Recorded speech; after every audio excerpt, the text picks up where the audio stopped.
যে জুলাই গণঅভ্যুত্থানের মাধ্যমে নতুন বাংলাদেশ, যে জুলাই গণঅভ্যুত্থানের ধারাবাহিকতায় আজকে সংসদ, যে জুলাই গণঅভ্যুত্থানের ধারাবাহিকতায় আজকে ট্রেজারি বেঞ্চের সরকার গঠন করেছেন যারা, আজকের এই মহান সংসদে জুলাইকে আননেসেসারি বলা হয়েছে। জুলাই আলোচনাকে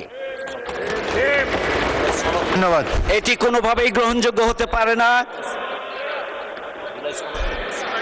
জুলাই সনদকে আননেসেসারি বলা হয়েছে, জুলাই সনদকে আননেসেসারি বলা হয়েছে, এটা কোনোভাবেই গ্রহণযোগ্য হতে পারে মাননীয় না। সদস্য বসুন, মাননীয় সদস্য বসুন, মাননীয় সদস্যবৃন্দ, মাননীয়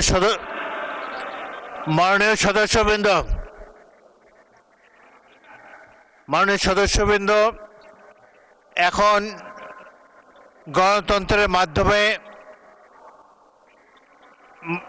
মাননীয় সদস্যবৃন্দ আমাকে অ্যাড্রেস করে কথা বলবেন।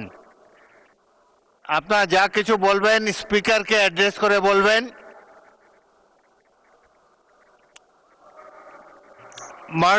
মাননীয় সদস্যবৃন্দ, এখানে তো বিভিন্ন দলের সদস্যবৃন্দ রিপ্রেজেন্টেড, প্রত্যেকের কি একই অনুভব হতে পারে?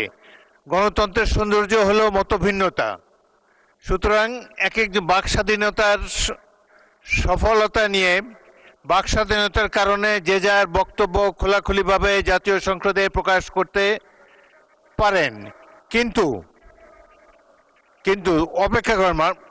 মাননীয় সদস্য যখন স্পিকার কথা বলে অনুগ্রহ করে সবাই চুপ করে বসে থাকবেন নিজের আসনে।